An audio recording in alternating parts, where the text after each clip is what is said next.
Hi, everyone. This is Kristen Kramer with Girl Friday Virtual Office. And this is one of my first few YouTube Live programs. So bear with me. I'm still learning a bit of the technology. But what I wanted to do today was share with you a story from a conversation I had last week with a new client. And when they came to me, it was because really what they were experiencing in their business was just this overwhelming fear that they didn't know how things were going in their business. So, for example, they um, had no way of looking and seeing if they were making money or losing money. They have a team in place, but they're not entirely sure if everyone's doing what they think they're doing or if everybody on the team is even aware of what the expectation is of what they should be doing. And this happens a lot in startup businesses, sometimes even businesses that have been around for 3 to 5 years, or right after you go through a major growth spurt in your business. Okay. So it isn't that, this person is inexperienced or not professional or has no business being in business for themselves. It isn't anything like that. It's a matter of your systems needing to evolve as your business evolves and grows. So the systems that you create when you start your business, and maybe it's just you running everything, have to change and grow as your business grows and changes, as you add people to your business, to have a team that's going to help you run your business, all of these things. But typically, what we're challenged with is when our business starts going into a major growth spurt, we are overwhelmed with the sudden influx of business, and we don't have a chance to hit that pause button and get everything updated like it needs to be updated in order for the business to continue operating like a well-oiled machine. And it's in these moments that these small fissures, little gaps in your systems will start to show up, because all of a sudden, you'll have somebody on the team that isn't doing something correctly. Things aren't getting updated the way you think they should get updated or the way you explained it to someone. And most of the time, it's a communication problem or a training opportunity, right? So you may not even have your procedures documented because they're all up here, they're all in your head. And you've never stopped to put it all on paper. So that could be the issue.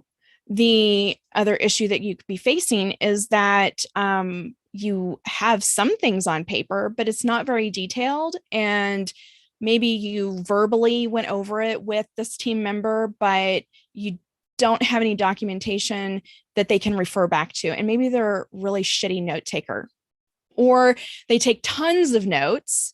And when they go back to refer to them, it's so much information and it doesn't make any sense anymore because it's not in the context of the training or conversation that you had with them. That can happen.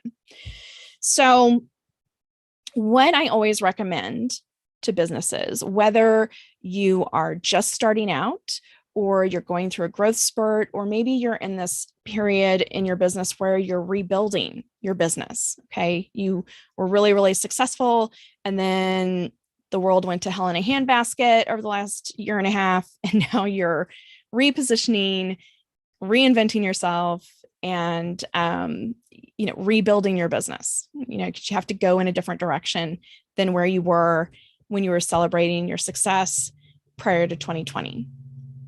So those periods of time in your business are when you need to start writing things down. Now, I've also talked to business owners who they know they need to do this process, but they think, like in their mind, what they're envisioning is, I have to take a month off from working in my business or working on my business so that I can build all of this stuff out and put these procedures together for people. And I mean, you could do that, but let's face it, that is not realistic. So another option is to record things as you're doing them. So if you're already doing the task, record your screen while you're doing it. There's lots and lots of programs that do that. And when I work with a client to build out their procedures, so their standard operating procedures or SOPs, a lot of times I will say, either I will get on a call with you and we'll record it. We'll get on Skype or Zoom or Teams or whatever and record our call while you go through the process step by step, or you just go into a meeting in one of those platforms, and Skype won't do it, but Teams and Zoom will. Go in there, start a meeting, record yourself, just like if you had somebody in that meeting with you, going through the process step by step. Now what you have is a recording that you can hand to someone like me, and then we'll build out the process in a standard operating procedure in a document that has screenshots and step-by-step instructions. Once you have that, then you can go to your team and say, this is the procedure that we're going to follow every time we do this task. And there's a couple things that will happen pretty immediately. One is you have now empowered your team to problem solve on their own. So now they don't have to come back to you every 5 minutes with a question because they're not certain of what those steps are. They have a document they can refer back to. The second thing is, well, there's a lot of things, but the second thing that you're going to really benefit from is accountability, because now when something's not working correctly, you notice a gap or another fissure in your process, you can sit down with that person and say, okay, here's our standard operating procedure that we went over. And what I'm noticing is this is happening. And that's different than the way we have it outlined in this procedure. So I need to understand, is the reality of it for the end user, being your team member, different than the way you have it detailed in your standard operating procedure? Or has the person been doing it for so long that they're sort of on autopilot, and the procedure that they started out using is sort of morphed over time into their own way of doing it?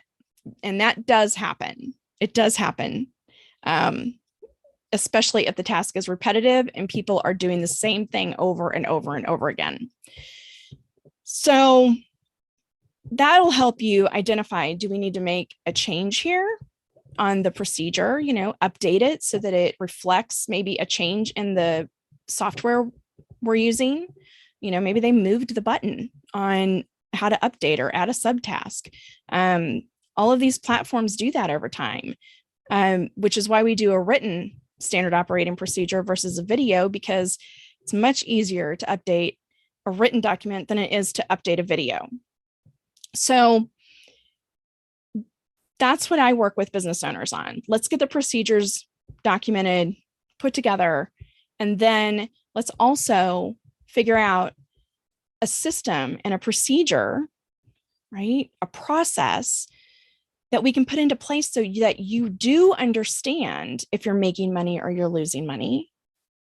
And you don't have to keep reliving this nightmare of, I have no idea what's going on in my business. Like, I truly do not understand what is going on in my business. And I'm terrified that I'm going to find out that I'm missing on big opportunities, because when an opportunity presents itself, I'm not even aware of it.